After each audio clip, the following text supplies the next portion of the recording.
กับคำว่าสู่ระยะที่2ของทางรายการรัตนศึกษาซึ่งเราจะนำพาทานไปพูดจักเกี่ยวกับกิจกรรมและสาระนาฮู้ต่างๆของทางวิทยาลัยซึ่งจะเป็นไปแนวใดนั้นขอเชิญทานติดตามรับชมไปพร้อมๆกันในเดือนตุลาคมมานี้คณาจารย์และพนักงานวิทยาลัยรัตนบริหารธุรกิจได้เดินทางไปทัศนศึกษาพร้อมทั้งร่วมลงนามบทบันทึกความเข้าใจหรือ MOU กับมหาวิทยาลัยธุรกิจบัณฑิตที่บางกอกราชอาณาจักรไทยการไปทัศนศึกษาและร่วมลงนามบทบันทึกความเข้าใจการร่วมมือทางด้านวิชาการการศึกษาระหว่างวิทยาลัยรัตนบริหารธุรกิจและมหาวิทยาลัยธุรกิจบัณฑิตในครั้งนี้โดยภายใต้การนำพาของท่านปริญญาเอกบุญเทืองมูลราศีผู้อำนวยการวิทยาลัยรัตนบริหารธุรกิจมีคณะอำนวยการคณะวิชาการและพนักงานจำนวนหนึ่งในวันที่19ตุลาคม2017อยู่ที่มหาวิทยาลัยธุรกิจบัณฑิตคณะอาจารย์ได้ถูกต้อนรับจากคณะอธิการบดีมหาวิทยาลัยธุรกิจบัณฑิตประเทศไทยอย่างอบอุ่นเป็นกันเองพร้อมทั้งได้รับฟังการรายงานประวัติโดยย่อเกี่ยวกับมหาวิทยาลัยว่ามหาวิทยาลัยธุรกิจบัณฑิตสร้างตั้งขึ้นฮอดปัจจุบันก็ได้49ปีเป็นมหาวิทยาลัยเอกชนแห่งหนึ่งที่มีชื่อเสียงประกอบมี5วิทยาลัยที่ขึ้นกับและมี6คณะ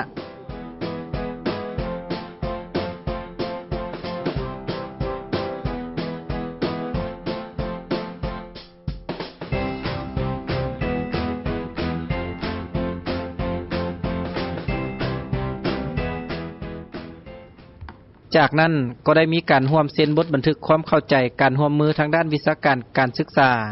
ซึ่งฝ่ายมหาวิทยาลัยธุรกิจบัณฑิตประเทศไทยเซ็นโดยท่านปริญญาเอกพัฒนันท์เพชรเสิร์ชซูห้องอธิการบดีมหาวิทยาลัยธุรกิจบัณฑิตและฝ่ายวิทยาลัยรัตนบริหารธุรกิจเซ็นโดยท่านปริญญาเอกบุญเทืองมูลราศีผู้อำนวยการวิทยาลัยรัตนบริหารธุรกิจซึ่งเนื้อในบทบันทึกแม่นทั้งสองฝ่ายจะได้ร่วมมือกันทางด้านวิชาการและกิจกรรมหลายด้านเพื่อพัฒนาการศึกษาก็คือการเรียนการสอนของสองสถาบันให้ดีขึ้นคือการแลกเปลี่ยนกิจกรรมการฝึกงานของนักศึกษาและคณะอาจารย์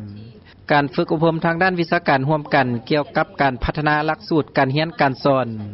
แลกเปลี่ยนข้อมูลทางด้านวิชาการและข้อมูลอื่นๆเปิดหลักสูตรฝึกอบรมระยะสั้นและหลักสูตรอื่นๆตามความเหมาะสมร่วมมือกันพัฒนาทางบุคลากรก็คืออาจารย์และพนักงานให้สอดคล้องกับหลักสูตรการเรียนการสอนจากนั้นคณะอาจารย์วิทยาลัยรัตนบริหารธุรกิจก็ได้ไปเยี่ยมชมวิทยาลัยพัฒนาและฝึกอบรมด้านการบินซึ่งถูกต้อนรับโดยท่านปริญญาเอกวัฒนามานนท์คณบดีวิทยาลัยพัฒนาและฝึกอบรมด้านการบินซึ่งท่านได้เสนอให้คณะอาจารย์วิทยาลัยรัตนบริหารธุรกิจฮู้ว่า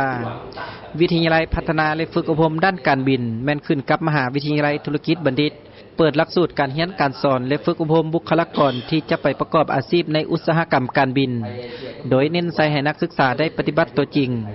ซึ่งนักศึกษาจะได้เรียนรู้ตั้งแต่การบริการภาคพื้นดินจนฮอดการบริการในเครื่องบินนักศึกษาที่จบไปแม้นสามารถประกอบอาชีพเกี่ยวกับเวียกงานการบินได้ซึ่งหลักสูตรการเรียนการสอนของวิทยาลัยพัฒนาและฝึกอบรมด้านการบินแม้นได้มาตรฐานสากลและได้ถูกรองรับจากองค์การที่เกี่ยวข้องวิทยาลัยยังมีเครื่องบินตัวจริงที่ใช้เป็นบ่อนให้นักศึกษาได้ฝึกตัวจริงฉะนั้น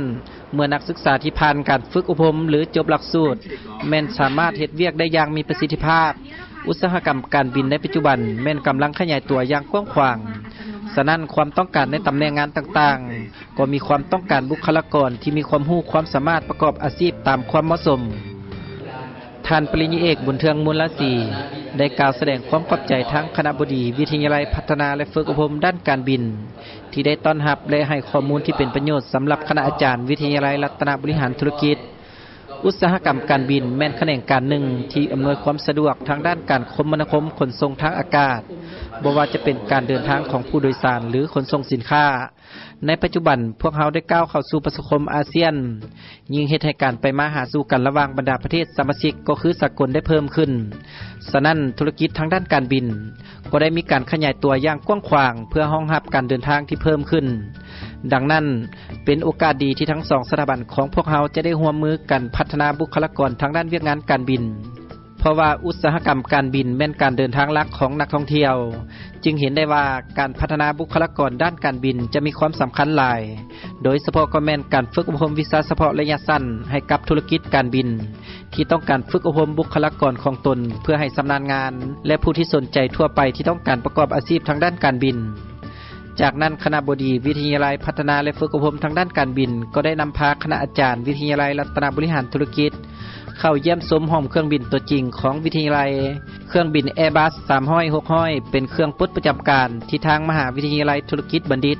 ซื้อจากสายการบินไทยเพื่อนำมาให้นักศึกษาได้เรียนรู้ตัวจริงในเครื่องบินนักศึกษาที่เรียนสาขาเกี่ยวกับวิชาการบินทุกคนแม้นสามารถฝึกบริการในเครื่องบินแบบเหตุการณ์จริงเมื่อนักศึกษาเรียนจบหลักสูตรแล้วจึงสามารถเฮ็ดเวียกตัวจริงอย่างชำนาญ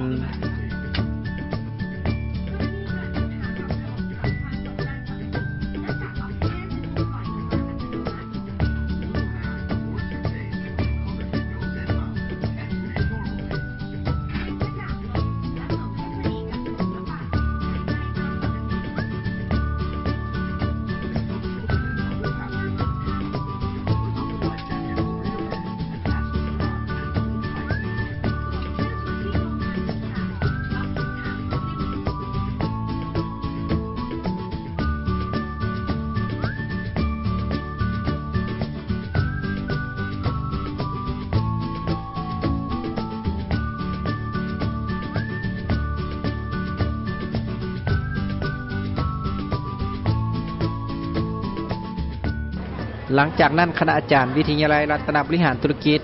ก็ได้ไปเยี่ยมชมคณะโรงแรมและการท่องเที่ยวซึ่งได้เข้าชมห้องเรียนปรุงแต่งอาหารของสาขาวิชาการปรุงแต่งการท่องเที่ยวแม่นรายได้หลักของประเทศไทยซึ่งในนั้นโรงแรมก็เป็นธุรกิจหนึ่งที่สร้างรายได้คู่กับการท่องเที่ยวนอกจากการพักแรมแล้วยังมีรายได้อื่นๆที่เคียงคู่ในการพักแรมของนักท่องเที่ยวเช่นอาหารเครื่องดื่มและอื่นๆเพราะฉะนั้นธุรกิจการโรงแรมก็แม่นธุรกิจการบริการซึ่งเฮ็ดแนวใดการบริการดังกล่าวจะได้รับความพอใจจากลูกค้าเพื่อดึงดูดพวกเขาให้อยู่ดนและกลับมาใช้บริการอีกดังนั้นคณะวิชาการโรงแรมและการท่องเที่ยวจึงได้เน้นใส่การสร้างให้นักศึกษาไปประกอบอาชีพด้วยการเรียนไปพร้อมทั้งได้ฝึกงานตัวจริงไปพร้อมๆกันซึ่งทางมหาวิทยาลัยธุรกิจบัณฑิตก็มีโรงแรมที่เปิดใช้บริการตัวจริงเพื่อเป็นบ่อนฝึกปฏิบัติตัวจริงในระหว่างการเรียนอีกด้วย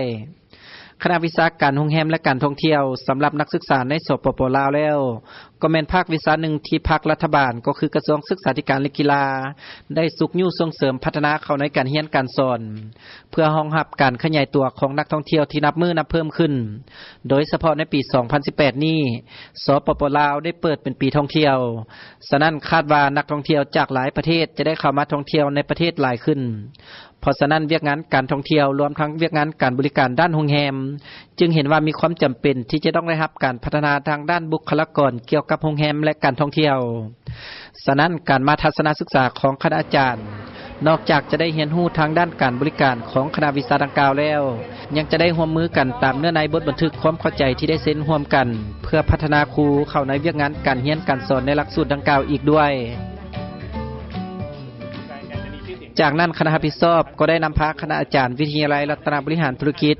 เข้าเยี่ยมชมคณะนิเทศศาสตร์ของมหาวิทยาลัยธุรกิจบัณฑิตคณะนิเทศศาสตร์เป็นคณะหนึ่งที่มีนักศึกษาเข้าเรียนหลายที่สุดในมหาวิทยาลัยธุรกิจบัณฑิตประกอบไปด้วยหลายสาขาวิชามีห้องถ่ายทำรายการห้องอ่านข่าวรายการของคณะดังกล่าวเองซึ่งประกอบด้วยอุปกรณ์ที่ทันสมัยที่ให้นักศึกษาได้เรียนและเฮ็ดตัวจริงไปพร้อมๆกัน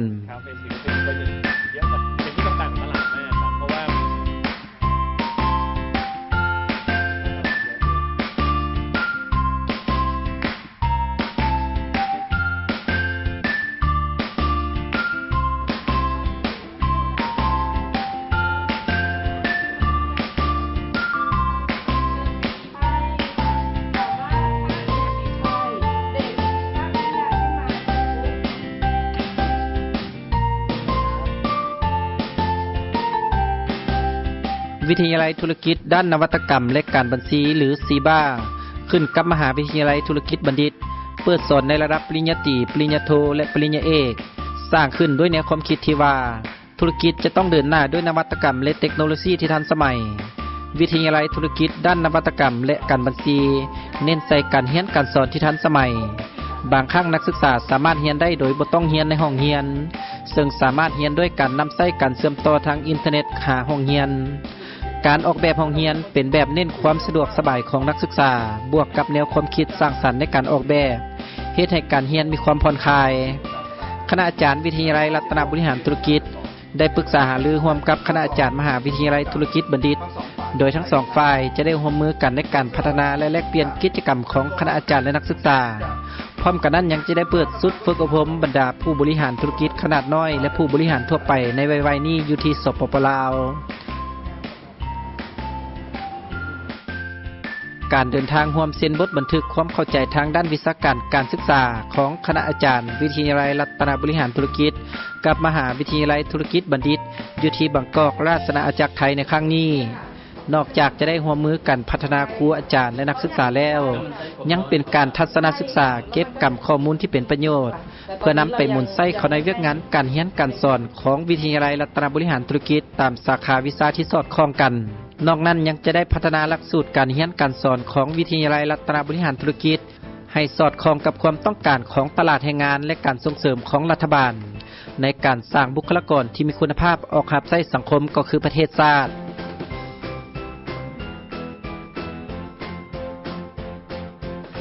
ที่ท่านรับชมพาไปนั่นก็เป็นข่าวๆและกิจกรรมการเคลื่อนไหวต่างๆของทางวิทยาลัยของพวกเราเสริมมาฮอดนี้รายการของพวกเราก็ใกล้จะจบลงแล้วต้องขอบใจท่านผู้ชมทุกๆท่านที่ให้เกียรติติดตามรับชมรายการของพวกเราตั้งแต่ต้นจนจบสำหรับมื้อนี้ข้าพเจ้าพร้อมด้วยทีมงานรายการรัตนศึกษาต้องขอกล่าวคำว่าสบายดี